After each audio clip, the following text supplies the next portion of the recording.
커밍아웃은 성소수자가 스스로 자신의 성 정체성을 드러내는 것을 말합니다. 자신의 사상이나 지향성 등을 밝히는 행위라는 뜻으로 확장되어 쓰기도 하는데요. 프랑스 사교계의 어린 귀족 여식이 처음 공식적으로 모습을 드러내는 데뷔탕트에서 모습을 드러내다 커밍아웃으로부터 차용된 용어의 의미가 확장된 것으로 본다고 합니다. 여러분들은 지금까지 살아오며 본인의 사상이나 지향성을 밝히는 커밍아웃의 경험이 있으신가요? 안녕하세요. 존재함만으로도 의미 있는 게이 리얼 라이프 게릴라의 운파입니다. 오늘은 제 지인이자 게스트인 닉님을 모시고 오늘의 주제 커밍아웃에 대해서 이야기를 나눠보려고 합니다. 네, 안녕하세요. 네, 반갑습니다. 저는 주토피아에서 주디와 닉을 감명 깊게 보고 이 닉네임을 선택을 했는데요. 처음 이 팟캐스트 게스트에 초대받게 되어서 너무 영광입니다. 감사합니다. 와, 저 한 번도 이런 말투와 이런 목소리 들어본 적이 없는 것 같아요, 평소에. 그러신가요? 제가 평소에는 어떤 톤으로 말을 하나요? 지금 되게 AI스럽게 말씀하고 계세요. 그러니까 뭐 부르셨나요? 네, 안녕하세요. 약간 이런 말투로 말씀하셔가지고. 아니, 제가 살짝 지금 발표 톤으로 말을 하고 있는 것 같은데 조금 더 일상적인 대화를 하는 톤으로 조정해 보도록 하겠습니다. 아니, 근데 오히려 듣기 좋을 수도 있어요. 약간 아나운서 톤 같기도 하고 좋네요. 알겠습니다. 칭찬 주셔서 감사합니다. 네. 그래서 이제 저희가 커밍아웃이라는 단어가 저는 사실 단순히 옷장, 클로셋에서 나오다라는 의미에서 차용되었다고 생각하고 사용해 왔었는데 실상은 조금 더 고급진 아니면 우아한 느낌이 있더라고요. 이에 대해서 닉님은 알고 계셨나요? 아니요, 저도 마찬가지로 옷장에서 나오는 의미로 커밍아웃을 받아들였는데, 제가 예전에 브리저튼에서 인상 깊게 봤던 그 다프네의 데뷔탕트가 제가 생각했던 커밍아웃과 연결되어 있을 줄은 전혀 몰랐습니다. 이번 기회에 알게 돼서 되게 조금 우아해진 느낌이 있네요. 네. 좋죠. 하지만 약간 그런 게 있죠. 커밍아웃은 아니죠. 데뷔탕트는 그간의 갈고 닦은 어떤 아름다움을 보여주는 것이라면 커밍아웃은 사실 어떻게 보면 저의 약점이라고 하는 것을 드러내는 것이다 보니까 의미적 차이가 있긴 하지만 그래도 그 드러내기까지의 긴장감을 공유한다라는 점에서는 뭔가 예전의 의미와 더 닿아있지 않나라는 생각을 하게 됩니다. 맞습니다. 이제 인트로는 음파인 제가 작성을 했는데요. 이 인트로를 작성하기 위해서 이제 백그라운드를 검색을 해보다가 이게 커밍아웃이라는 말이 저는 LGBTQ 커뮤니티 전반적으로 쓰이는 언어라고 생각을 했었는데 원래 기원은 게이 커뮤니티 베이스라고 해요. 어. 아, 그래서 옛날에는 사실 이제 1900년대 초중반 아니면 80년대 후반 때는 이제 게이 커뮤니티가 게이바 중심으로 형성이 되었고 어떤 복인 커뮤니티 안에서 그런 활동에 처음 나오는 거 아니면 게이바에 처음 나오는 거 같이 아, 게이 커뮤니티에 처음 본인의 모습을 드러내는 게 우리는 마치 이런 우아한 귀족 파티야라고 생각을 하면서 거기서부터 약간 그런 끼가 시작되지 않았을까. 그렇다면 사교계의 데뷔가 그 당시에는 게이바의 데뷔로 연결되어 있던 거네요. 그쵸. 또 사실 브리저튼이 넷플릭스에 처음 나왔을 때 물론 이제 일반 친구들이나 일반인들에 대한 반응도 되게 좋았지만 사실 게이 커뮤니티에서 반응이 되게 좋았던 걸로 기억하거든요. 네, 맞죠. 네, 그게 이제 우리가 추구해야 되는 우아함과 고급짐이다. 그 귀족 영애들 간의 그런 기싸움 같은 거를 네네. 보면서 되게 반응이 좋았던 것 같은데 확실히 그런 어떤 성향이나 네. 지향성 같은 경우는 80년대랑 90년대 미국인들도 비슷하게 가지고 있었던 건 아니었을까 아, 생각을 합니다. 아, 동의합니다. 우아함과 기싸움은 어떻게 보면 유구한 전통이었다라는 의견이시네요. 네. 맞아요. 그래서 어떻게 보면 이제 우리와 비슷한 성향을 가진 사람들이 가지는 어떤 공통된 특징이지 않을까라고 새삼스럽게 다시 생각해 봤어요. 현재는 이제 자신의 사상이나 지향성 등을 밝히는 행위로까지 의미가 확장이 되었죠. 이제 커밍아웃 하다라는 말 자체가. 네, 맞습니다. 네, 그래서 사실상 요즘은 그냥 본인의 정체성을 밝히는 거에 사용되는 빈도수보다는 그냥 정치적 색깔을 밝히는 것도 커밍아웃이라고 하고 아니면 특히 커뮤니티나 아니면 일반 사회에서 좀 더 일반인들에게 더 많이 사용되는 단어 같기도 해요. 맞습니다. 뭐 스스로 예를 들어서 애니메이션을 좋아하는 사람이면 덕밍아웃이라는 말도 있잖아요. 요새는 커밍아웃이라는 게 네, 말씀 주신 커뮤니티에서도 되게 활발히 사용되는 것 같아요. 네. 점점 그러면서 경계가 허물어지는 거는 아닐까. 사실 용어 기가 세다, 뭐 기갈지다, 아니면 네네. 끼가 네. 있다라는 말도 조금씩 의미가 저는 게이 커뮤니티에서 사용되는 의미가 점점 범용적으로 사용되어져 가고 있다고 생각을 하거든요. 네네. 네, 그래서 어떻게 보면은 소수자라고 지칭이 되는 우리지만 네. 그럼에도 불구하고 좀 더 사회화가 되어 가고 있다. 뭔가 사회 전반적으로 그런 존재성에 대한 인식이 많이 어. 좋아졌다라는 거를 느끼고 있는 것 같기도 해요. 이런 의미, 이런 부분에서. 꽤나 흥미로운 게 약간 소수민족의 언어가 사라지지 않고 다수 문화에 편입되어 가는 현상을 지금 보고 있는 것과 같아서 너무 재밌네요. 네. 예, 그러네요. 그래서 이런 용어에 대해서 찾아보다 보니까 전에 생각하지도 못했던 그런 부분들에 대해서도 보여서 이렇게 하다 보면 나중에 인권에 대해서도 좀 더 관심을 갖게 되지도 않을까 생각이 들긴 아. 하는데 네. 네. 그래서 애초에 저희 팟캐스트가 사실 청취자분들께서 눈치채셨을지는 모르겠지만 3화 때부터 제가 이제 게이 리얼 라이프를 소개할 때 존재함만으로 의미 있는이라는 말을 계속 붙이고 있거든요. 이제 그렇게 했던 게 네, 저희 채널의 표명성 자체가 어쨌든 우리들의 이야기를 계속 목소리 높여서 얘기를 하고 그리고 우리들의 생각을 남기면서 그런 존재성에 대한 인식을 확립시키는 것 자체만으로도 솔직히 의미가 있다. 그리고 우리의 존재 자체가 그것만으로도 충분한 의미가 있다라는 거를 어떻게 보면 채널의 성격이나 표명성으로 가지고 가고 싶어서 사용을 하고 있는데요. 네, 어. 청취자분들께서 많이 들어주시면 그 의미가 좀 더 말뿐만이 아니라 실질적인 형태를 가질 수 있지 않을까 기대하고 있습니다. 그렇습니다. 저도 사실 청취자로서 게릴라를 처음 접했는데요. 처음 1-2화 때는 뭔가 우리들의 소소한 일상 이야기로서 게릴라가 정체화되어 있었다면 3화부터는 좀 더 본격적으로 뭔가 따뜻함으로 어루만져주는 채널이라는 성격이 점점 더딥혀지는 것 같긴 합니다. 네.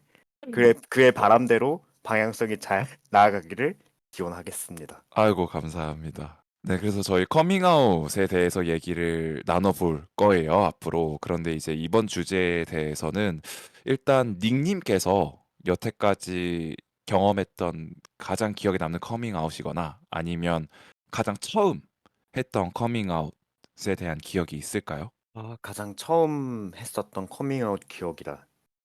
사실 그 처음 이 말을 해본 것 자체가 되게 어떻게 보면 떨리고 설레고 긴장되는 경험인 거잖아요. 그쵸. 그래서 뭔가 다시 떠올리는 게 그닥 달가운 행위는 아닌데, 왜냐면 당시 그 긴장됐던 순간이 재현이 되는 것 같아서요. 네. 하지만 얘기를 꺼내 보도록 하겠습니다. 네, 감사합니다. 저는 그러니까 대학에서 친해진 친구들 한 열댓 명 정도에게 커밍아웃을 한 경험이 있습니다. 그중에 가장 처음은 21살 때 대학교 2학년 때 제가 제일 친한 대학 동기에게 인생 첫 커밍아웃을 했었었는데요. 어느 정도의 친한 친구였냐면 20살에 대학에 입학을 하고 처음 놀러 간 대학 친구 집이 그 친구 집이었고 부모님도 그 대학 친구 중에서는 처음 보긴 했습니다. 엄청 친한 친구네요. 맞습니다. 거의 과 1학년 때 과생활 거의 같이 한 친구였고 네. 그리고 2학년에 들어서면서 문득 그런 생각을 했어요. 그래도 우리 정도 친한 사이면 앞으로 이 친구가 결혼을 하고 뭔가 애도 낳고 나중에 나이가 들어서도 계속 볼 것 같은데 계속 거짓말하기가 조금 양심에 찔리는 것도 있어서 어느 날 정말 문득 말을 해야겠다라는 다짐을 그 친구를 통해 했습니다. 그렇게 다짐을 하기로 마음을 먹고 마침 마주치기로 한 날에 그 친구 집 근처에서 식사를 하고 저녁에 그 호수공원에서 같이 산책을 했습니다. 네. 산책을 하면서 같이 맥주도 한 캔 마시고 공원을 돌면서 그냥 시시콜콜한 이야기를 서로 던지고 있었는데 그럼 평상시에도 그런 식으로 네. 이제 네네. 산책을 같이 하거나 맥주를 같이 마시거나 네네. 하는 어떻게 보면 여가 시간 같은 거를 많이 네네. 보냈었었나요? 맞습니다. 학교에서 학교 산책도 사실 서로 많이 하고 오케이. 그날이 뭔가 특별한 날이라서 그렇게 한 게 아니라 원래 평상시에도 그렇게 하다가 그냥 그날의 차이점은 그 말하기로 마음먹은 거만 있었겠네요. 맞습니다. 마음을 먹었던 것과 그리고 사실 장소가 호수공원이었다라는 것. 호수공원을 같이 산책한 게 처음이었거든요. 네네. 그 두 가지 차이가 있었네요. 네. 네, 그랬는데. 네, 그랬는데 살짝 그 정적이 찾아왔을 때쯤 얘기를 꺼내야겠다라고 마음을 딱 먹었는데요. 그때 제일 많이 고민했던 거는 어떻게 말해야 되지? 여기서 어떻게는 무슨 단어로 이 말을 전달해야 되지? 였습니다. 처음 드는 생각은 나 사실 게이야. 라고 말을 하려다가 근데 약간 게이라는 언어가 그 단어가 뭔가 불편함을 줄 수 있을까 봐 혹시 그래서 다른 방향으로 생각을 한 게 보통 사람들이 좋고 싫음 그러니까 호불호를 표현을 하는 데에 있어서는 사람들이 그 의견에 잘 태클을 안 걸잖아요. 예를 들어서 나 베스킨라빈스에서 엄마는 외계인이 제일 좋아 라고 말을 할 때 너 왜 그러는 거야? 라고 말을 보통 하진 않으니까 그런 차원에서의 컨셉을 빌려와서 마치 내가 좋아하는 아이스크림 종류를 얘기하듯 나 사실 남자 좋아해 라고 조심히 밝혔던 기억이 납니다. 어, 그러게요. 나 사실 민초 좋아해 같은 느낌으로 조심스럽게 고백을 하셨군요. 맞습니다. 뭐 남들은 다 딸기 아이스크림, 뭐 초코 아이스크림 좋아할 수 있지만 나는 민초 좋아해라고 말하는 거랑 똑같은 거죠, 뭐. 네, 그쵸. 그리고 부연으로 이거는 혹시 또 다른 착각을 줄까 봐 그런데 널 좋아하는 건 아니야라고 아, 중요하죠. 사족을 덧붙였습니다. 맞습니다. 꼭 착각을 해서 괜히 불편해하는 경우가 있을 것 같더라고요. 네. 맞아요. 네. 이제 그렇게 얘기를 했고, 네. 얘기를 했고 제가 생각하기에 그래도 뭔가 그 친구의 인생에 개인은 저가 처음이었었던 것 같긴 해요. 그래서 딱 그 말을 들었을 때 약간 당황하는 눈치긴 했거든요. 약간 당황했고, 나는 전혀 음. 몰랐다라는 식으로 말을 해줬지만, 그래도 이내, 괜찮다. 근데 사실 뭐가 괜찮은지는 저도 이해를 못했지만, 일단 괜찮다. 오케이. 괜찮다. 보통 그렇게들 반응을 하잖아요. 괜찮다는 식으로 말을 해줘서, 그래도 당시 첫 커밍아웃 치고는 꽤나 성공적이었고, 그러네요. 약간의 지지를 받는 느낌도 있었습니다. 왜냐면 이렇게 얘기를 하고 나서 끝 정적 이런 느낌은 아니라 그 친구가 계속 뭐 어땠냐 뭐 그러면 너는 뭐 이러이러한 것도 하는 거냐 뭐 이런 식으로 계속 질문을 던져줬었거든요. 그 얘기를 듣자마자 뭔가 그런 게이라는 정체성에 대한 가지고 있던 질문들을 좀 더 편하게 바로 닉님에게 던져줬다는 거군요. 정확합니다. 저는 오히려 그렇게 얘기를 했을 때 그런 호기심들을 물어봐 주는 게 더 편했던 것 같아요. 맞아요. 관심을 가져준다는 표현인 거니까요. 맞아요. 그래서 나중에는 저희 그 친구가 결혼을 하게 되면 그 친구 부부와 저도 나중에 뭐 동성 결혼을 하면 뭐 해외에서 그 아무튼 네. 그렇게 부부 동반으로 서로 만나기도 했으니까 저는 아주 그 미래를 같이 기대하고 있는 친구 중 하나입니다. 와, 멋있다. 그럼 사실상 이제 그 친구가 결혼을 할 거라는 거는 옛날부터 그러니까 처음부터 말씀을 하셨으니까 결혼할 거다라는 식으로. 그럼 그 친구는 너무 엄연한 이성애자였던 거죠.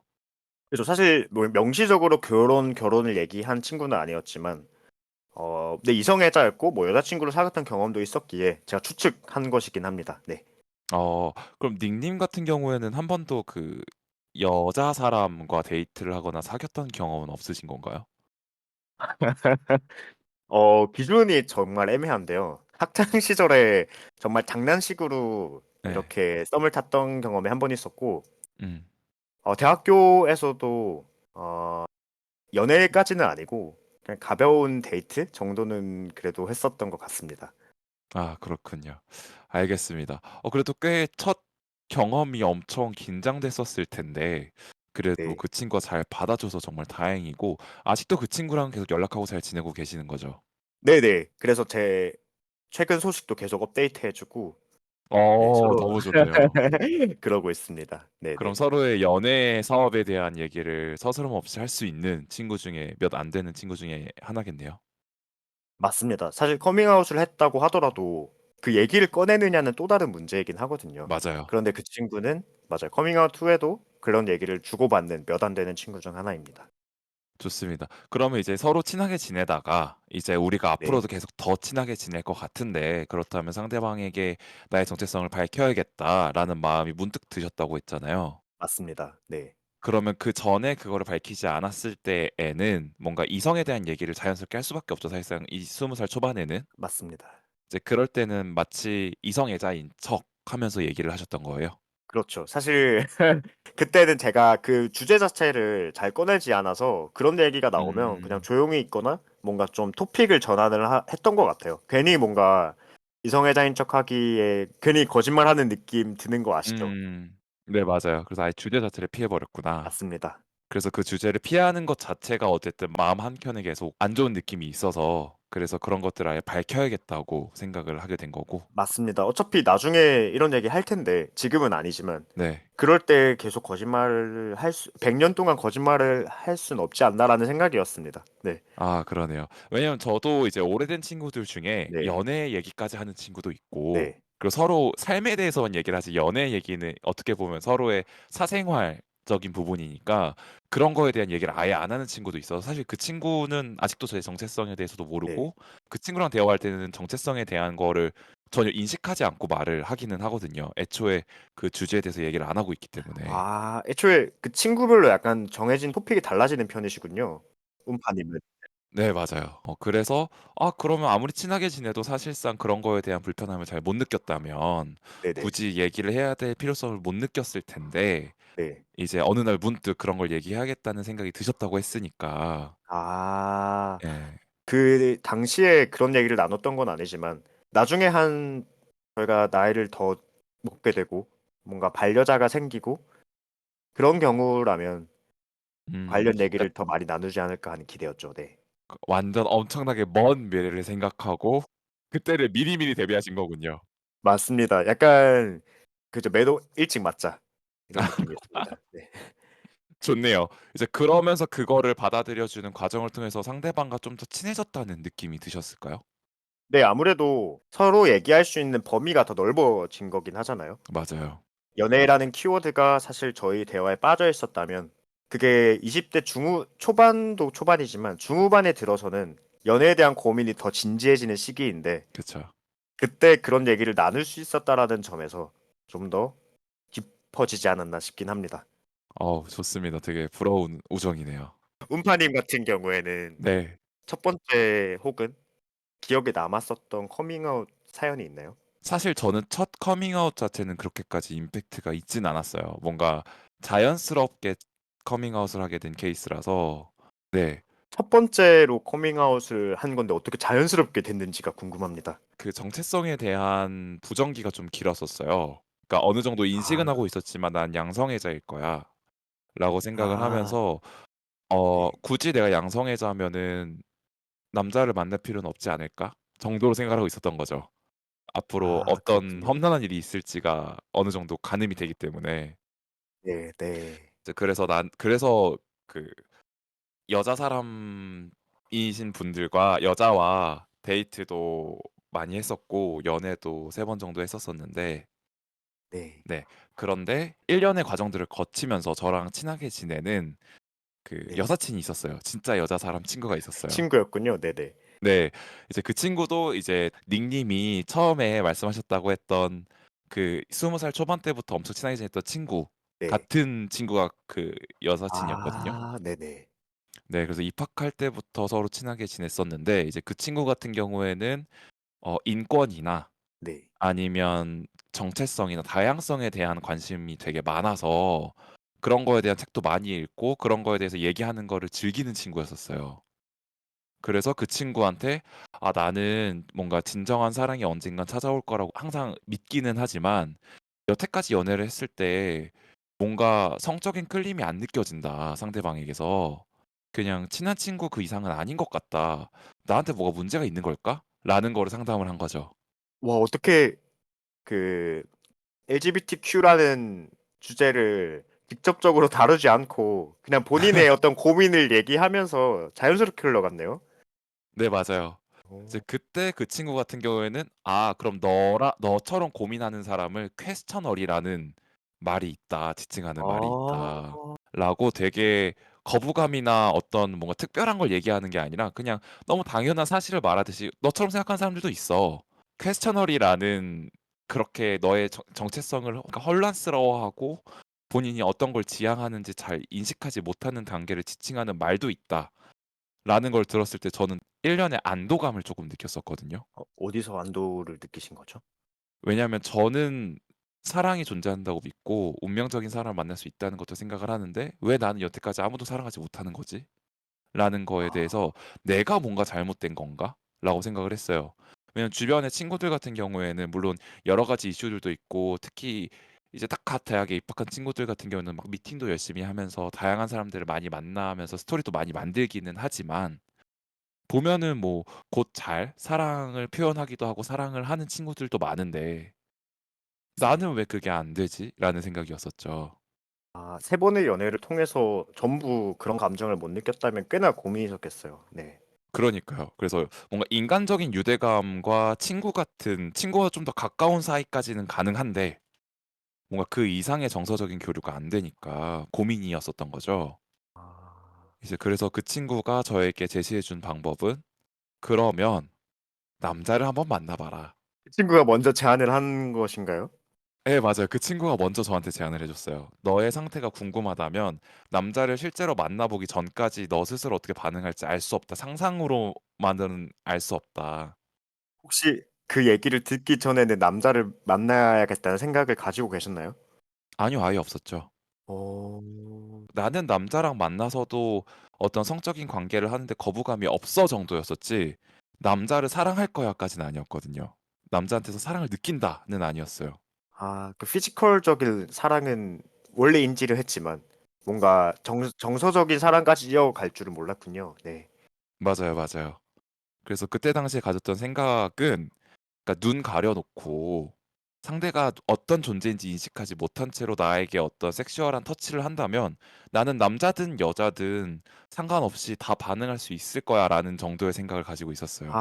자기는 아무튼 이성이랑 연애하고 결혼을 할 건데 그런 특성을 가지고 있다 그쵸. 정도였군요.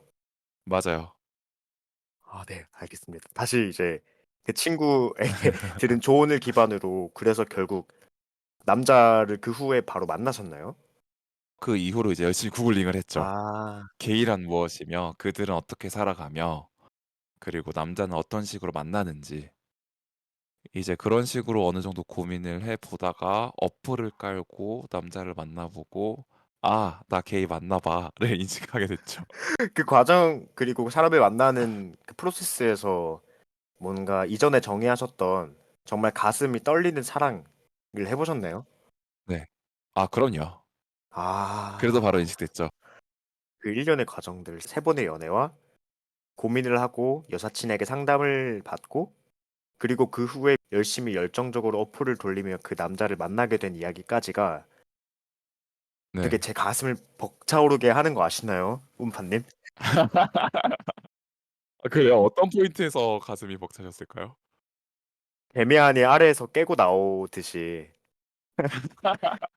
딱 게이로 인지하고 만났을 때가 운파님이 아마 아래에서 깨고 나온 순간이 아니었을까. 그리고 그 지점 맞 때문에 제가 지금 벅차오른 게 아닌가 합니다. 원래 사실 네 이 얘기는 아예 따로 주제를 파 가지고 얘기하려고 그랬었는데 얘기하다 보니까 자연스럽게 아 나오게 됐네요. 예. 이거를 네 자를지 안 자를지는 네. 모르겠지만 아무튼 공유 주셔서 너무 감사하고 아까 처음 네. 커밍아웃은 "자연스럽게 이루어졌다."라고 하셨는데 그러면 네. 기억에 남는 커밍아웃 가장 기억에 남았던 커밍아웃 사연은 혹시 또 따로 있었을까요? 네. 그리고 나서 그 이후로 저의 정체성을 확립하고 네네. 나서 이제 주변 사람들에게 "나 게이야."라고 밝히는 적은 한 번도 없었다가 네. 격정적인 첫사랑 이후에 이별을 했을 때 되게 힘들어했었거든요. 얼마나 만나셨 셨었나요? 이것도 다른 주제로 한번 더 얘기를 하려고 생각을 하고 있는데 이제 네. 만남은 3 개월이고 그 네네. 이후로 연애 아닌 연애 같은 어떻게 보면 저의 정신 건강을 엄청 흔들었던 그런 애매한 관계가 한 1년 정도 더 이어졌었어요. 되게 톡식한 관계를 길게 이어나가셨군요. 네. 맞습니다.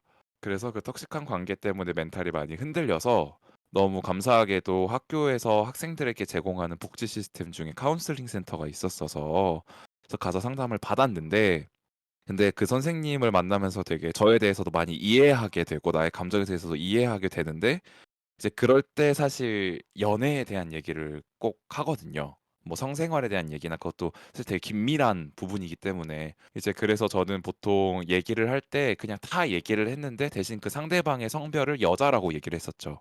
그런 안정된 공간에서조차 어떻게 보면 거짓말을 할 수밖에 없었네요. 네. 굳이 밝히고 싶지 않았기 때문에. 네네. 근데 이제 그렇게 해서 어느 정도 상담이 진행이 되고 그리고 사실 상담사 선생님과의 라포가 좀 많이 형성이 됐었어요.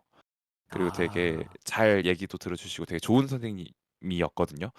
그 이후로도 다른 선생님들을 한 두 명 정도 더 뵀었는데 제 인생에서 가장 좋았던 상담 선생님이셨던 것 같아요. 가장 깊은 라포가 형성됐었던 것 같아요. 그때 당시에는. 그러면서 원래는 10회로 마무리가 되는데 상담사 선생님께서 원하시면 5회를 더 추가로 연장할 수 있어요. 그래서 연장을 하자고 제의를 주셨고 저도 오케이를 했죠.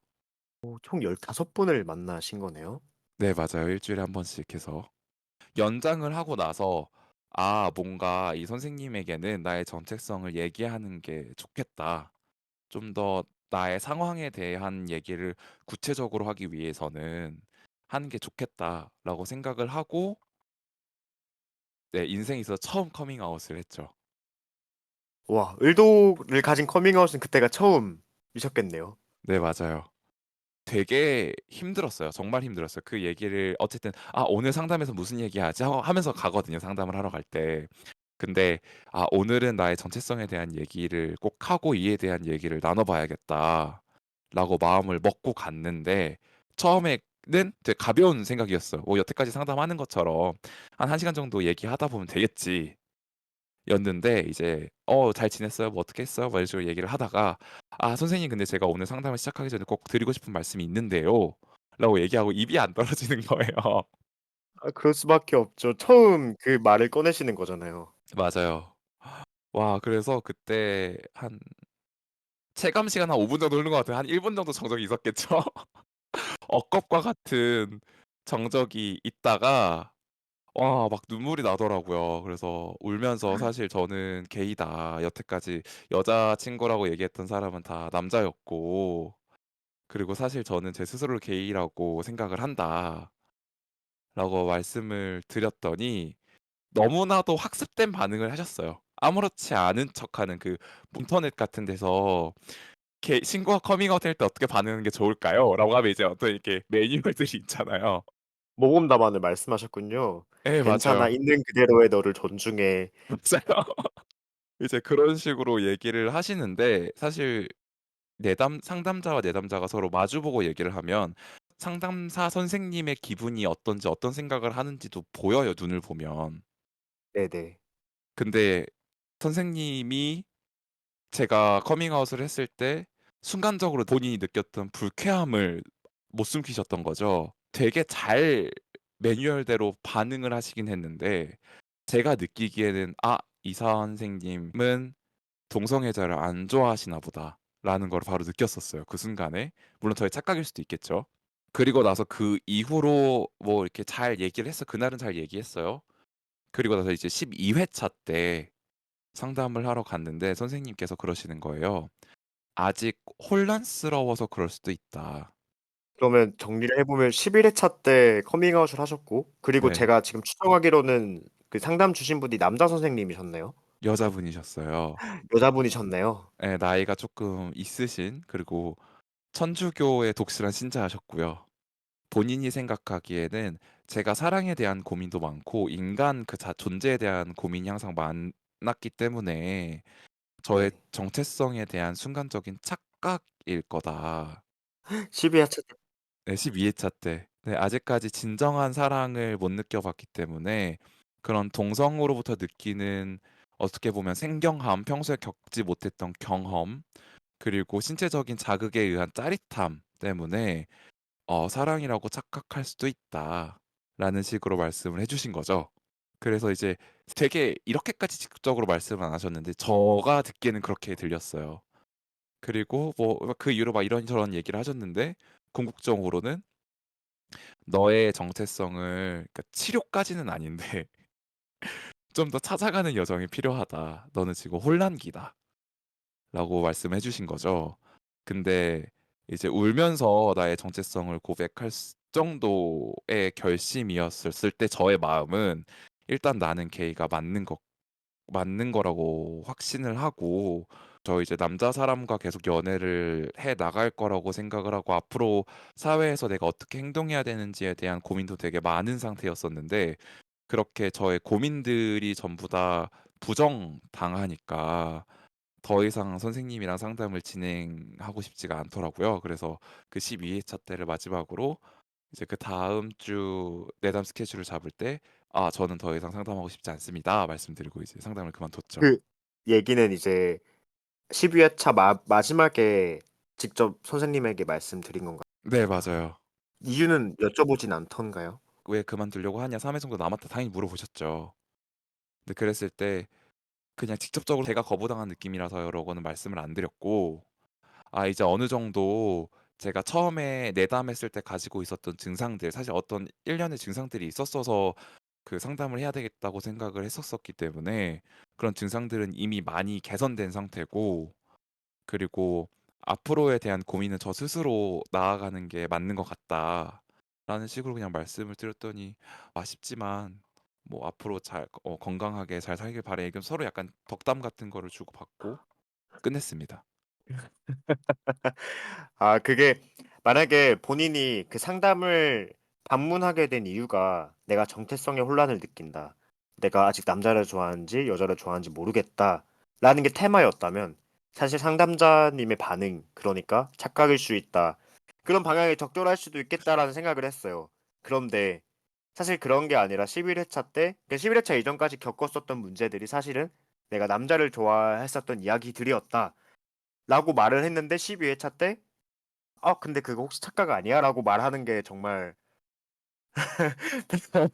되게 어떻게 보면 그 상담을 하러 가는 사람 입장에서 정말 '상처가 될 수 있겠다.'라는 생각을 하게 되네요. 네.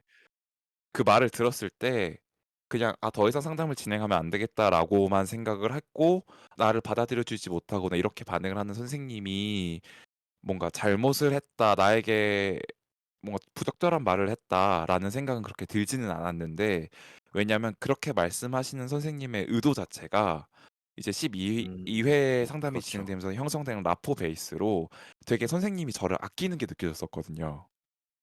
말씀을 하시는 태도나 뉘앙스를 봤을 때는 정말 제가 괜찮기를 바라는 마음에서 하시는 거라는 거를 너무 잘 느낄 수 있었고 그리고 제가 말하고 생각했던 것들이 그리고 저의 정체성에 대한 생각이 착각일 수도 있다라고 말씀을 하시는 게 어떻게 보면 정상적인 가정의 형태를 꾸려 나갈 수 있는 되게 그 사람 입장에서는 이 친구가 그런 형태를 그 가족을 이루는 행복을 못 느끼는 게 좀 안타깝다. 약간 이런 느낌의 뉘앙스도 살짝 받았기 때문에 물론 이제 상담자 선생님으로서의 좋은 애티튜드는 아니었다고 생각은 하지만 '인간 대 인간으로서는 충분히 이해가 가능했었다.' 네 라고 생각합니다. 되게 처음에 커밍아웃을 할 생각도 없었는데 친구로부터 "남자를 만나보는 건 어때?" 늘 들었던 순간과 첫 커밍아웃을 결심하고 11 번이나 만난 선생님에게 그 얘기를 꺼냈을 때 들어오는 반응. 그 두 가지가 되게 대비를 이루면서 그러네요. 약간 감정적으로 지금 좀 뭉클해지고 있습니다. 저에게 있어서는 저의 정체성을 확립하는 데 좋은 경험들이었다고 생각해요. 나에게 좀 더 집중할 수 있고 사실 일상을 살아가면서 그리고 아니면 연애를 하면서 그렇게까지 내가 누구를 좋아하고 뭘 좋아하고 어떤 걸 싫어하고 심리적으로 내가 어떤 백그라운드를 가지고 있고에 대해서 심도 깊게 탐구할 일은 사실 잘 없거든요. 그냥 그 매 순간순간 맞습니다. 반응하기에만도 너무 바쁘기 때문에 그 배경에 무엇이 있는지를 고민하는 건 쉽지 않은데 그 두 가지의 상반된 경험이 있었기 때문에 오히려 더 객관적으로 나의 상황을 살펴볼 수 있게 되지 않았을까 생각을 합니다. 사실 첫 번째에 그런 얘기를 해준 여사친이 근처에 있을 확률은 매우 적긴 하거든요. 평소에 뭔가 사회 문제에 관심이 많고 동일한 얘기를 들었을 때 그렇게 반응을 해줄 사람은 사실 엄청 비율이 적고 사실 후자와 마찬가지로 비록 나와 좀 가까이 온 사이라고 할지라도 동일한 얘기를 들었을 때 뭔가 저를 그대로 긍정하고 인정하기보다는 다른 방향성을 제시해 주는 사람이 아무래도 더 많을 수 있죠. 그쵸. 그런 상황에서 사실은 뭔가 운파님이 처음 얘기를 들은 게 그 상담 선생님이 아니라 그 여사친이라 였다라는 점이 우선 아 너무 다행이다. 만족스럽고요. 너무 다행이고 그래도 그런 행운, 그런 사람을 곁에 둔 것 자체가 정말 큰 행운이셨네요. 다행입니다. 맞아요. 아직도 정말 감사하게 생각하고 있어요, 그 친구에게. 각자의 인상 깊었던 아니면 처음 겪었던 커밍 아웃에 대해서 얘기를 했었는데 네. 그러면 그러니까 사실상 연결되어지는 질문인 것 같아요. 그렇게 커밍 아웃을 해야겠다고 생각을 했을 때 아니면은 그 첫 커밍 아웃뿐만이 아니라 그 이후에도 다른 사람들에게 커밍 아웃을 해야겠다고 생각을 했을 때 어떤 이유였는지, 언제였는지, 어떻게 음. 하려고 했는지 약간 그런 거에 대해서 한번 얘기를 나눠 보는 것도 좋을 것 같아요. 아 좋습니다. 닉님 같은 경우에는 언제 어떻게 누구에게 커밍 아웃을 해야겠다고 생각을 하시는 편인가요? 누구에게 할 것인가가 저는 가장 중요했었던 질문인데요. 사실 첫 번째 커밍 아웃을 결심했을 때의 생각과 마찬가지로 제가 만약에 평생 같이 만날 친구라면 그러니까 뭐 짧은 대학 시절의 인연이 아니라 그 뭐 우리가 죽기 전까지 그래도 연락을 주고받을 관계라면 미리 말하는 게 낫다고 생각을 했습니다. 첫 번째는 사실 계속 나이를 먹어가면서 뭔가 숨길 수 없게 되는 사실이라고도 생각을 했고 그러면 사실 알게 된 지 20-30년이 지난 후에 갑자기 "나 사실 게이였어." 라고 말하는 것보다 알게 된 지 한 5 년이 미만 되는 시점에 미리 말하는 게 낫지 않을까라는 생각을 했고요. 네. 두 번째는 그렇게 얘기를 했을 때 받아줄 수 있는 사람들을 제 근처에 꾸리고 싶었습니다. 그런 두 가지의 이유로 평생 갈 것 같고 그런 걸 잘 받아줄 것 같은 사람을 기준으로 했고요. 제가 대상을 선정을 했을 때는. 네. 사실 그 후에 어느 시점에 어떻게 말았냐는 제게 큰 문제는 아니었던 것 같아요. 일단 상대방이 잘 받아들여 줄 수 있는 수용성이 높은 사람을 셀렉하는 게 가장 큰 문제고 그게 만약에 셀렉이 되면 그 이후에 얘기하는 거는 큰 문제가 아니라는 말씀이신가요? 맞습니다. 사실 근데 그 가중이 살짝 다른 게 평생 갈 사람이 가장 가중이 컸고요. 네. 만약에 0.8의 가중을 가지고 있다라고 하면 수용성이 높다는 사실 0.2 정도의 가중이었기 때문에 잘 수용을 못할 것 같다라고 하더라도 제가 이제 평생 가야겠다고 생각을 하면 말을 한 경우도 있긴 했습니다. 아. 그런 경우는 이제 사실 제가 얘기를 하고 나서 연락이 잠시 뜸해진 기간이 있었는데요. 네. 나중에 알고 보니까 내가 이 말을 했을 때 자기가 받아들일 시간이 필요했다고 하더라고요. 아마 많은 생각을 했을 거예요. 뭐 앞으로 나와의 관계 그리고 그 이후에 그 사람 입장에서 가까운 지인이 커밍아웃을 한 건 처음이었을 거니까 그쵸. 뭔가 자기 생각이나 감정도 정리를 해야 했을 거고. 네. 네. 사실 제가 평생 가야겠다고 생각한 사람들은 되게 행운아들이거든요. 저의 선택을 받기 쉽지 않은데 이런 말 해도 되나요? 되게 많은 필터링 시스템을 거치고 검증된 사람들만 이제 제 저의 영속 리스트에 포함될 수 있기 때문에 네. 그래도 무작정 거절하는 저를 밀어낸 사람은 없었고 뭐 바로 받아들이든 아니면 그 나름의 생각 과정을 거치든 네. 결론적으로는 다 이제 지금까지 잘 음. 관계를 유지하고 있습니다. 네. 네. 네. 그렇군요. 그러니까 그거잖아요. 이제 주변에 내 바운더리에 두고 싶은 사람을 필터링하는 기준이 여러 가지가 있을 텐데 이제 맞습니다. 그중에 내가 게이라는 걸 못 받아들이면 "넌 out of my boundary야."라고 할 수도 있는데 네. 그거에 대한 가중치가 그렇게까지 높다기보다는 일단은 네. 인간 대 인간으로서 서로가 서로 오래 보고 싶고 되게 매력적이고 아니 뭐 매력이 없더라도 내 곁에 두고 싶은 사람 그러니까 인간으로서 그런 특징들이 너무 분명하다면 일단 내 바운더리 안에 두고 그다음에 정체성을 밝히는 거군요. 맞습니다. 그리고 사실 그리고 이제 그 정도로 이제 내 바운더리 두기로 결심을 했으면 어느 정도 서로가 서로에게 인간적인 신뢰나 어떤 관계가 쌓인 이후였을 거잖아요. 맞습니다. 네. 그렇기 때문에 순간적으로 당황을 하거나 아니면 본인이 가지고 있던 아니면 한 번도 생각해 보지 못했던 가치관에 대한 고민이 있을지언정 인간 대 인간으로서 어느 정도의 신뢰나 관계가 쌓여 있기 때문에 그거를 결국에는 받아줄 수 있지 않았을까라고 생각이 또 들기도 하네요. 이 얘기를 듣고 어떤 기계적인 반응을 쏟아내고 나서 점차 거리가 멀어지는 것보다 제가 그 특정 분을 이렇게 타겟하는 건 아닙니다. 네. 그래도 그 당시에는 살짝 서먹하더라도 뭔가 생각 정리가 끝낸 후에 다시 원래의 관계로 돌아올 수 있다면 저는 그게 저에게는 더 긍정 시그널로 받아들여졌습니다. 너무 좋네요. 그리고 그죠. 그 엄밀한 필터를 통과할 정도면 '당연히 받아주겠지.' 약간 이런 생각도 있으신 거 아니에요? 사실 마음 한쪽에는 그런 안정망이 자리하고 있죠. 네. 그쵸, 그쵸.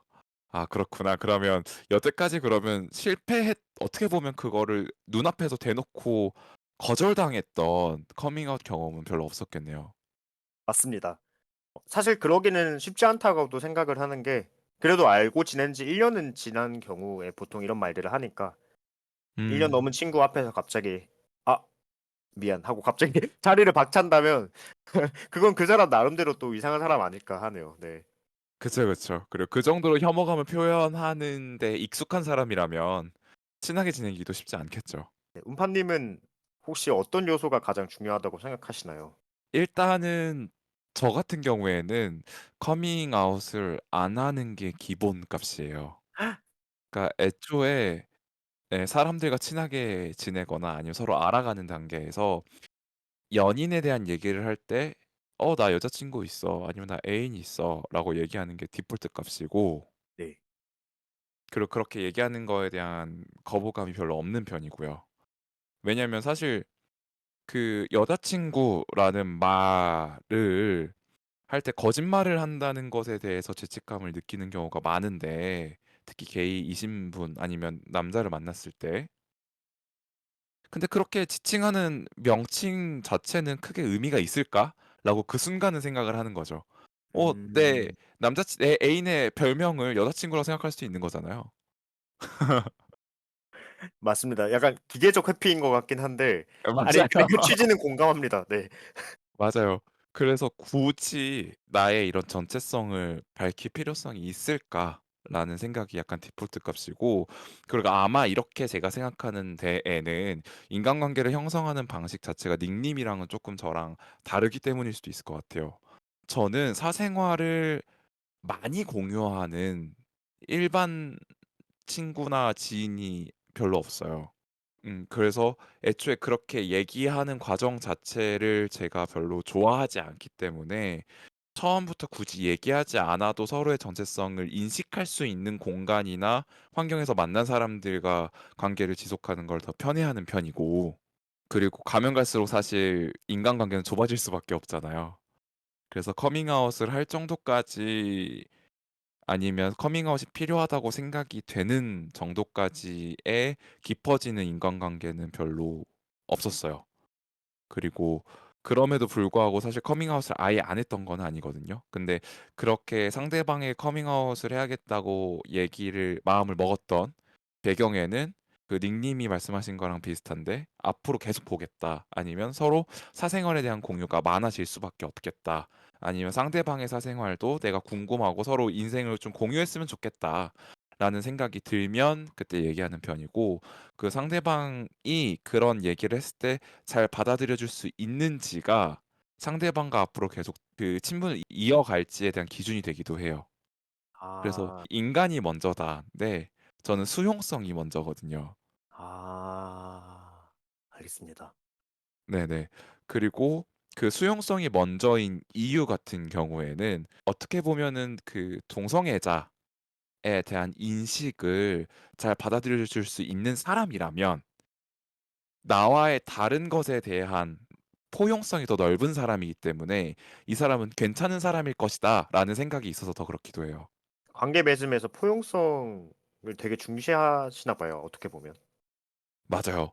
일단 사람과 사람은 서로 다를 수밖에 없고 본인과 다를 때 그것에 대해서 공격적으로 반응하는 경우도 되게 많기 때문에 네. 저는 그런 분과는 친해지기가 어렵습니다. 음파님의 친구 사귐 기준 이렇게 또 하나 알아가네요. 네. 네, 맞아요. 그래서 그냥 같은 정체성을 가지고 있다고 하더라도 뭔가 사회적인 백그라운드나 아니면 이 사람이 처해 있는 환경이 나랑 정말 다른 경우도 많잖아요.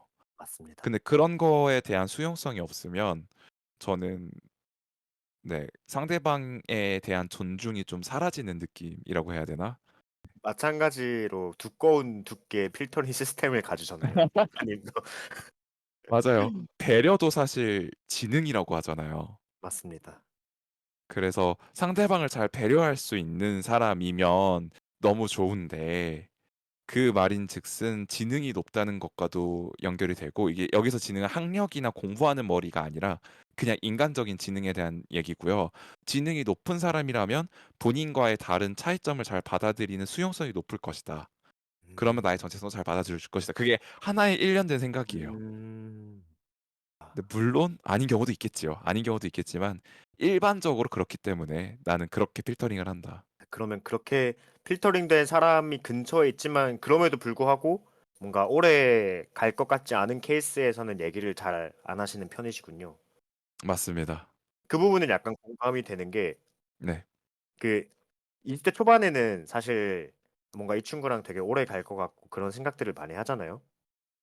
근데 저도 이제 이렇게 20대 후반을 접어들면서 점점 친구들은 이제 직장을 가지고 결혼을 하고 나와 뭔가 점점 거리가 멀어지는 느낌이 드는 순간이 있더라고요. 그쵸. 근데 그러고 나니 '아 이 친구 몇몇 친구한테는 내가 굳이 커밍아웃을 했어야 했나. 만약 내가 지금 시점이었다면 안 했겠다.'라는 사람도 있긴 합니다. 네. '오래 갈 것 같다.'라는 게 20대 초반의 착각이었을 수도 있겠구나. 그쵸. 환경이 바뀌면 어쩔 수 없는 자연스러운 흐름인데, 네, 맞습니다. 그때는 좀 더 어떻게 보면 희망찬 아름다운 생각을 가지고 있었었던 거지 않을까.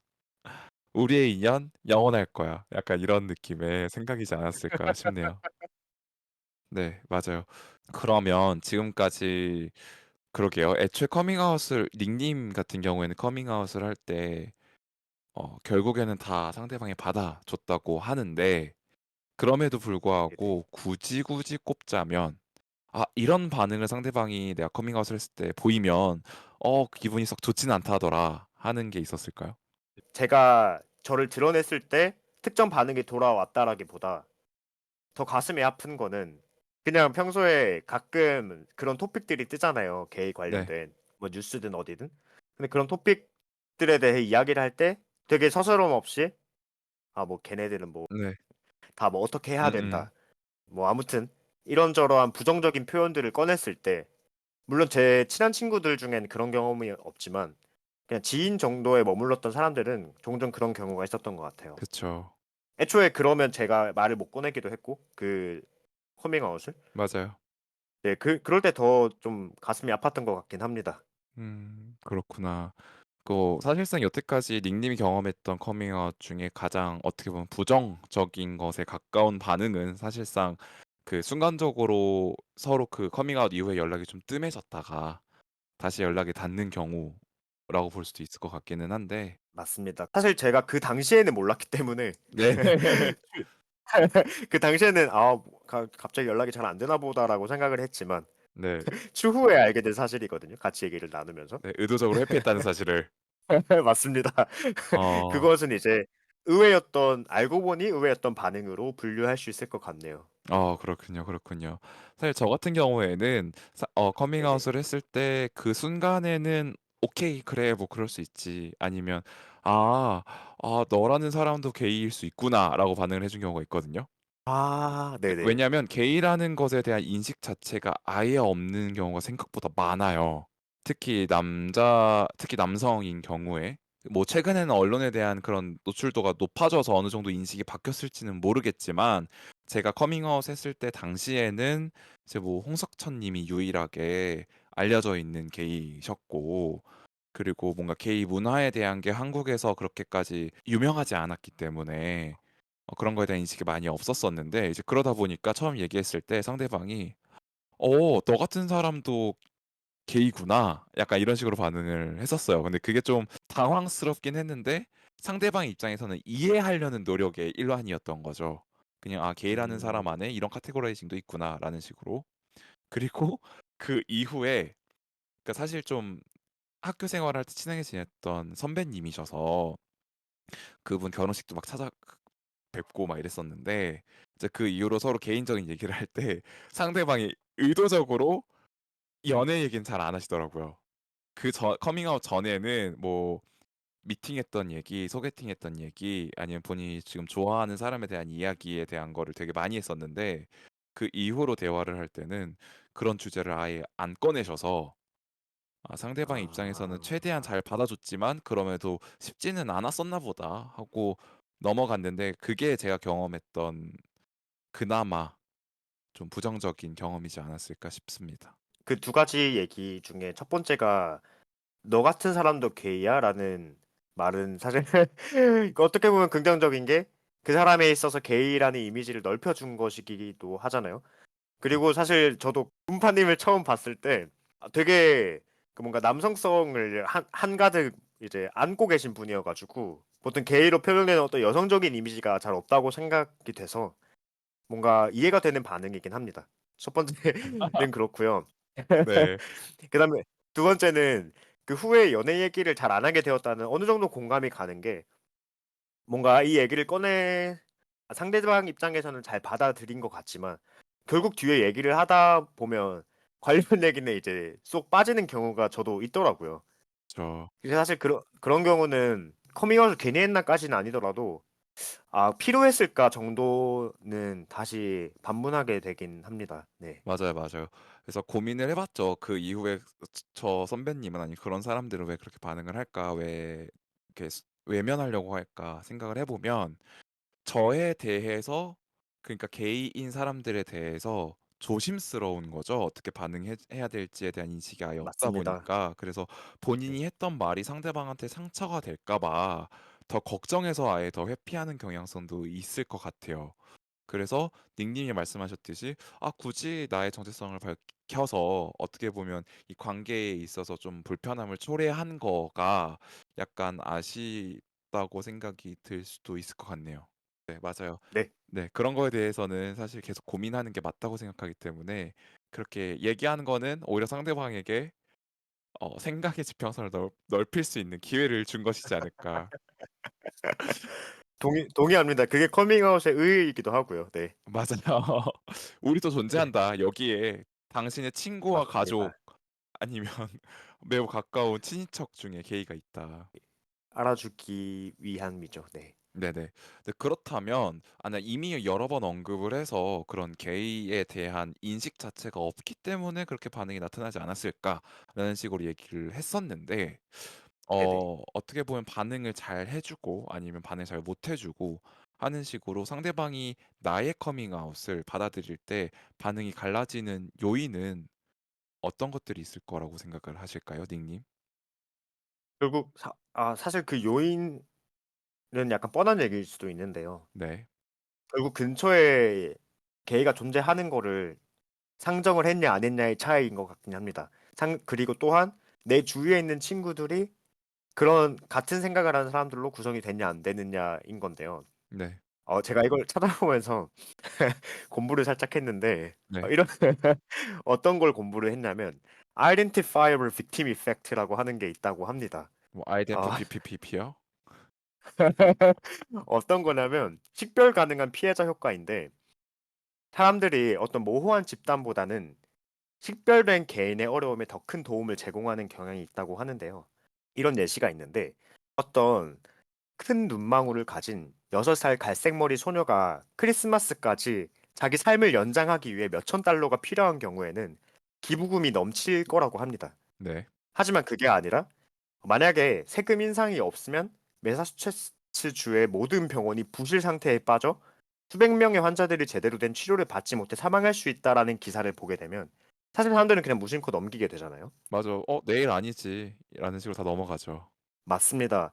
그래서 모호하게 정의된 집단, 뭐 어떻게 보면 게이라는 집단도 그럴 수 있죠. 사실 사람들은 그 게이가 뭔지 뭐 제대로 디파인을 하지 않으니까요. 근데 그런 것보다 내 주변에 있는 친구 하나, 뭔가 식별된 개인 하나가 존재했을 때 사람들은 더 뭔가 큰 공감을 느끼게 되는 것 같은데요. 네. 마찬가지로 살아가면서 그런 경험들, 뭐 비단 게이뿐만이 아니라 다른 여러 가지 소수자 카테고리에 있는 사람들을 어떤 타자화된 집단이 아니라 내 근처에 존재하는 어떤 한 명의 개인, 뭔가 내 대학 동기 한 명, 이런 식으로 조금 식별하는 연습을 했었던 분이라면, 그리고 그런 사람들이 근처에 있는 사람이라면 제가 커밍아웃을 했을 때 더 잘 받아들이지 않을까요? 그쵸. 뭐 특별한 일이라고 규정되어지지도 않고 그냥 내 근처에 누구나 존재할 수 있는 게이라는 사람이 '그냥 그게 너였구나.' 하고 자연스럽게 받아들일 수 있게 되겠죠. 맞습니다. 사실 그게 잘 안 되고 소수자라는 단어답게 근처에 잘 존재하지 않으니까 사람들이 잘 생각을 안 하게 되는 경향이 있죠. 네. 맞아요, 맞아요. 그래서 이런 거에 좀 더 맞닿아서 결국에는 이제 '존재함만으로 의미가 있다.'라고 하는 게 우리의 존재성에 대해서 결국 얘기하는 게 어 닉님이 말씀하신 것처럼 아이덴티파 다시 한번 읽어 주실래요? Identifiable Victim Effect이라고 합니다. 아 오케이, 오케이. 그러니까 식별 가능한 희생자에 대한 효과라는 식으로 소수에 대한 존재성이 계속 알려져야 그런 것들이 좀 더 자연스럽게 받아들여지고 그리고 사실 이제 현대 사회를 살아가면서 "너가 게이라고 해서 그렇게까지 피해받은 것도 없잖아. 굳이 왜 너의 정체성을 계속 말해. 음. 그냥 너로서 인정해 줄게." 특히 커뮤니티나 아니면 흔히 일반 이성애자들이 나는 딱히 게이에 대한 어떤 생각도 없어. 난 거부감도 없고 긍정하지도 않아. 그냥 내 주변에만 없었으면 좋겠어."라고 얘기하시는 분들이 가끔 있거든요. 정말 상처받는 말이네요. 맞아요. "나한테만 뭐 플러팅을 하지 않았으면 좋겠어."라고 하는데 결국 그거 자체가 얼마나 무지에서 기반된 말이었는지 인식을 하는 게 되게 중요한 거죠. 그러니까 "존재성을 알겠으니까 그만 너의 존재성을 이야기해라."라는 말이 결국엔 "너의 존재성을 지워라."라는 말과 동일한 말이고 그렇게 됐을 때 아까 그 백혈병 환자 그 소녀의 기부금 얘기처럼 결국에는 관심이 줄어들고 그렇다면은 사회적인 제도나 규제 안에서 보호받는 사람들은 괜찮지만 그 외곽에 놓여 있을 경우에 위험도에 노출될 확률이 더 급격하게 증가하는 거죠. 맞습니다. 그래서 우리네 삶에 있어서 당장 그렇게 큰 피해는 끼치진 않고 그 내가 피해를 받진 않지만 그럼에도 불구하고 우리가 계속 존재한다라는 것을 목소리를 높여야 되는 이유가 여기에 있다고 저는 생각합니다. 그래서 이렇게 이야기하는 것 자체가 그렇게까지 큰 세상에 큰 변화를 유도할 수는 없겠지만 그럼에도 이렇게 이야기함으로써 그냥 존재함으로써 가지고 있는 의미가 충분하기 때문에 여러분들의 소중한 시간들을 조금이라도 할애해서 한 번쯤 생각을 해주시면 세상이 조금 더 따뜻해지지 않을까? 그 좀 더 다양성이 인정받을 수 있지 않을까라고 생각합니다. 음파님의 존재성에 대한 생각들 너무 감명 네, 깊게 들었고요. 들- 들으면서 생각이 나는 거는 제가 종종 이제 그 대학생 커뮤니티 에브리타임이나 뭐 네이버 댓글 같은 뉴스 댓글 같은 거를 종종 보는데 그런데 보면 이제 관련 글들이 올라오잖아요. 네, 뭔가 이쪽 관련된 얘기들이 올라오는데 뭐 안 좋은 얘기들이요. 그럴 때마다 생각을 하는 게 그래도 최소한 내가 커밍아웃을 했던 친구들이라면 그 글에 동조는 할 수 있을지언정 그 글을 생산하는 사람은 아니겠구나 라는 생각을 하게 되거든요. 근데 그래서 우리가 존재함을 소리내는 이유는 어 뭔가 그렇게 각각 존재함을 소리냈을 때 그 근처 사람들을 이렇게 커버리지라고 하죠. 어떤 점 그쵸, 기준으로 그 근처에 있는 사람들은 수용성이 높아지는 거잖아요. 맞아요, 그러면 그렇게 각 개인들이 늘어났을 때 그 점들이 많아질 거고 그럼 전체 그 원을 합집합했을 때 그 커버리지가 결국 점점 더 넓어지지 않을까라는 맞습니다. 기대감으로 저희가 결국 존재함을 소리내는 것 아닌가 싶습니다. 그렇습니다. 좋습니다. 근데 또 모르죠. 이제 닉님을 싫어하는 친구가 있어서 그런 네. 글에 앞장서서 쓸 수도 있지 않을까요?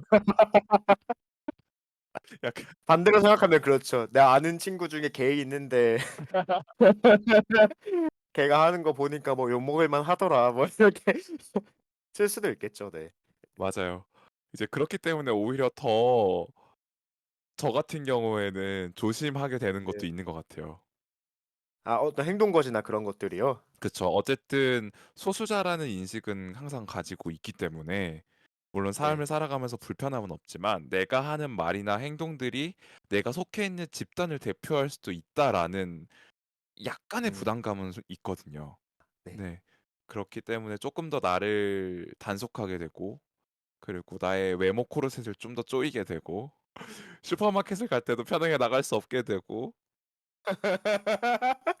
아유, 뭐 그 티셔츠에 게이라고 써져 있는 것도 아닌데 불특정 다수에게는 잘 보일 필요가 없지 않을까요? 그 불특정 다수가 이렇게 그냥 지나가서 그냥 저런 사람이 있구나 했는데 알고 봤더니 그 사람 게이였어?"가 될 수도 있는 거잖아요. 그건 언제 어떻게 될지 모르기 때문에 알겠습니다. 항상 조심하고 있다. 그리고 저의 추구미가 이제 좀 아까 너무나도 감사하게도 님이 처음 말씀하셨을 때 처음 봤을 때 흔히 말하는 머스큘린한 모습들을 많이 가지고 있어서 신기했다라고 해주셨는데 그게 저의 추구미이기도 했었고 네. 그리고 저의 지향성은 딱 그거예요. 이 세상에 잘난 사람들은 게이거나 유부남이더라. 거기에 나오는 게이가 되고 싶어서 결국 그런 이미지를 강화하는 게 음파님의 존재성 아니겠어요? 그럼요, 그럼요. 더 열심히 노력해야죠. 그래서 닉님도 앞으로 좀 더 외모와 행동 거지에 조심해 주시기 바랍니다. 그 커밍아웃의 반응에 대한 얘기를 했었는데 그렇다면 최악의 반응이 아니라 아, 이 반응 듣고 나서 되게 기분이 좋았다 하는 최고의 반응이 있으셨나요? 음파님은? 네. 저는 최고라고 생각하는 반응이 하나 있었는데 일단 그 얘기를 들었을 때 그냥 그래. 생각도 못 했는데 나한테 얘기해 줘서 고마워."라고 되게 무덤덤하지만 고맙다고 표현해 주는 게 너무 감사했어요. 어, 그리고 근데 일단 그렇게 얘기할 수 있다는 것 자체가 어느 정도 이런 얘기를 힘들게 얘기할 수밖에 없는 상대방의 상황을 그 순간 바로 이해하고 이 아이가 어떤 마음을 가지고 나에게 이런 얘기를 했는지를 생각해 준 거잖아요. 그래서 그게 너무 감사했었고 그리고 그 이후로 저랑 뭔가 연애 얘기를 하거나 남자친구에 대한 얘기가 나왔을 때 그냥 자연스럽게 옛날에는 여자친구는 요새 어떻게 지내? 이렇게 물어봤는데 그 이후로 그냥 자연스럽게 그래서 A는 요새 잘 지내셔? 라는 식으로 그 호칭을 바꿔서 얘기를 하더라고요. 그래서 그거를 오. 들었을 때 막 "내가 너를 이렇게까지 신경 쓰고 있어."라는 식으로 굳이 콕 집어서 얘기는 하지는 않았지만 정말 사소한 단어나 말이나 행동들에 있어서 '아 나를 이 사람이 배려해 주고 있구나.'라는 게 느껴져서 되게 감사하고 고마웠었던 경험이 있습니다. 배려는 지능이라고 음파님이 말씀해 주셨는데요. 그분은 아마 상당한 고지능자가 아닐까 싶습니다. 네. 맞아요. 저도 그 얘기 하려고 그랬는데 서로 같은 생각을 하고 있었군요. 네, 그래서 여태까지 각자의 커밍아웃의 경험, 그리고 커밍아웃을 하는 대상, 아니면 커밍아웃 이후의 관계의 변화성, 그리고 우리가 마지막으로 커밍아웃을 해야 되는 이유, 어떻게 보면 우리의 존재함을 계속 이야기하고 존재함만으로도 의미가 있는 것에 대한 것을 이야기를 나눠봤는데요. 이러한 것들에 있었을 때 우리에게 뭔가 도움을 줄 수 있는 소소한 꿀템 같은 것들이 있을까요? 꿀템이라고 한다면 용기를 북돋아주는 주류를 추천드리고 싶은데요. 네. 제가 자주 마시는 아사히 생맥주 캔과 그리고 카스 무알콜 이 두 가지를 추천드리고 싶습니다. 네. 특히 무알콜 맥주가 은근 그 맥주 맛이 있거든요. 그래서 제가 군인일 때 스트레스가 좀 쌓였을 때 마셨는데 아, 얘 진짜 퇴근하고 맥주 마시는 느낌이 나더라고요. 그래서 만약에 여러분이 군인이나 학생 신분 혹은 피부과 시술을 받고 맥주를 마시지 못한다면 근데 커밍아웃을 해야 하는 상황에 있다면 네. 무알콜 맥주를 마시면서 용기를 내보는 건 어떠실지. 근데 네. 하지만 물론 군인이나 학생 신분에서의 커밍아웃은 전혀 추천하진 않습니다. 맞아요. 이게 커밍아웃을 했을 때 부정적인 반응이 나타났을 때에 그것에 대한 대처, 그러니까 최악의 상황인 경우에도 대처할 수 있는 상황이나 환경일 때 하는 게 가장 좋죠. 맞습니다. 또 좀 폐쇄적인 집단에 있으면 뭔가 소문도 되게 빨리 돌고 괜히 시야가 좁아지기 때문에 모두가 시야가 좁은 상태예요. 그럴 때는 얘기는 하지 마시고 무알콜 카스만 마시시길 바라겠습니다. 네. 근데 이제 네, 아사히 생맥주나 이제 맥주를 마시면 용기가 난다잖아요. 네, 근데 그게 네, 네. 취해서 용기가 나는 건가요? 아니면 어떤 맥주를 마시면 용기가 나는데 어떤 일련의 과정들이 있을까요? 두 가지가 있을 것 같아요. 정말 마시고 취해서 용기가 나는 경우가 있을 것 같고, 말을 해야겠다 다짐을 한 후에 어떤 편의점으로 걸어가고 맥주를 사고 그거를 따기까지 그 일련의 행위에서 생각을 정리하는 거죠. 음. 그런 측면에서 사실 술집에서 편의점에서 맥주를 사서 마시는 게 아니라 술집에서 그냥 뭐 소주 흥청망청 마시다가 얘기를 하는 것은 용기는 가지고 있을지언정 뭔가 정제된 내 얘기를 전달하기는 힘들지 않을까. 네. 그렇기 때문에 맥주 한 캔이 더 적합하다라는 말이었습니다. 네, 알겠습니다. 이제 취하게 될 경우에 용기가 생기는 경우가 있는데, 하지만 너무 네. 취하면 또 정돈된 나의 생각을 잘 전달하기가 힘드니까 취하는 척 기분만 낼 수 있는, 아, 맞습니다. 네, 무알콜 맥주를 마시는 게 어떨까라는 생각이신 거군요. 맞습니다. 근데 사실 제가 맥주를 그렇게 선호하는 편은 아니라서 항상 궁금했던 네네. 건데, 그러니까 아사히 네. 생맥주 같은 경우에는 그 캔 뚜껑도 사실 되게 특이하게 생겼잖아요. 맞습니다. 그리고 그걸 딱 땄을 때 약간 엄청 잔 거품들이 오로로 이렇게 올라오는 걸로 알고 있어요. 네네. 근데 그렇게 잔 거품이 많이 나면 맛이 좋나요? 장거품도 맥주의 풍미를 돋게 하는 아주 중요한 요소이기 때문에 그래서 생맥주 중에는 사실 그 거품을 아예 맥스로 채워서 마시는 방법도 있거든요. 네. 네, 그래서 그냥 캔맥주는 아예 거품이 없으니까 그런 네. 자잘한 거품들이 사실 그 느낌과 그 맛을 더 북돋죠. 네. 입술에 닿는 촉감이 좋아서 맛있게 느껴지는 걸까요? 왜냐하면 사실 미각적으로 느껴지는 맛 차이는 별로 없을 것 같거든요. 목 넘김이 부드럽잖아요. 목에 바로 액체를 쑤셔 박는 것보다 네.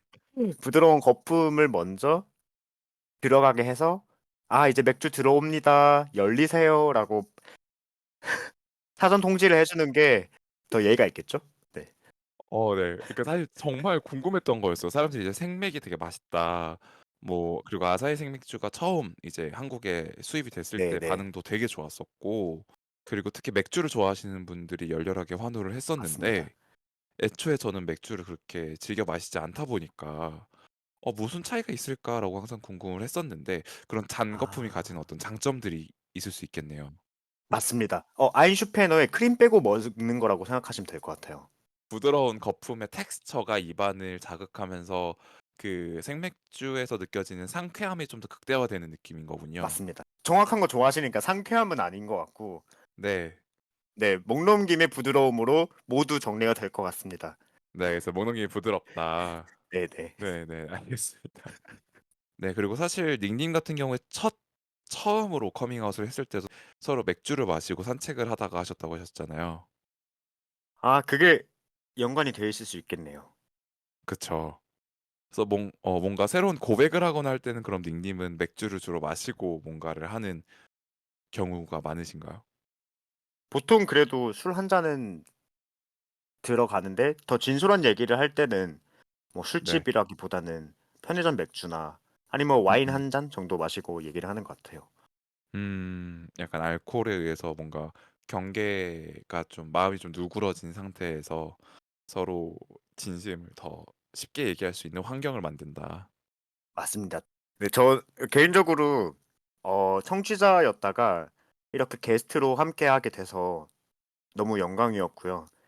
그것도 네. 주제가 커밍아웃이었기 때문에 이 순간에 얘기를 나누기 전부터 제가 어떻게 커밍아웃을 해왔고 평소 내가 가진 생각들이 무엇이었는지 점검할 수 있어서 너무 네, 뜻깊고 뿌듯한 시간이었습니다. 네, 이 자리를 빌어 네, 감사 말씀드리겠습니다. 이 마지막 멘트 준비해 오셨나요? 아니요. 방금 그냥 한 겁니다. 네. 아 그래요? 네네. 지금 여태까지 같이 해왔던 둠파님이 개인 사정으로 함께할 수 없게 되면서 이제 앞으로 닉님처럼 제 주변에서 각 게스트마다 뭔가 심도 있게 얘기 나눌 수 있는 주제들을 선택을 해서 앞으로 좀 진행을 해볼까라고 생각을 하는데 어떻게 보면 이런 게스트로서 오시는 첫 손님이셨어요. 첫 손님을 생각을 했을 때 닉님을 생각했던 이유 중에 하나는 일단은 여러분도 이미 들으시면서 많이 느끼셨겠지만 말을 되게 논리 있게 조곤조곤 잘하는 스타일이시고 그리고 서로 생각하는 결의 방향성이 비슷하다고 항상 생각해 왔었기 때문에 좀 더 부담감 없이 편하게 이야기를 잘할 수 있지 않을까 싶어서 처음 딱 게스트를 초대해야겠다 생각을 했을 때 닉님이 떠올랐었고 그리고 주제에 대한 것도 어떻게 보면 사실 민감할 수 있는 주제예요. 아까 처음 시작할 때부터 하셨지만 이제 첫 커밍아웃에 대한 얘기를 하면 그때 당시의 기분이나 느낌 같은 게 다시 떠올라서 그렇게까지 유쾌하지는 않다 하셨는데 이제 그런 본인의 힘든 순간들도 청취자분들과 그리고 저한테 공유해 주셔서 너무 감사하고 잘 얘기를 해주셔서 네 정말 재밌었습니다.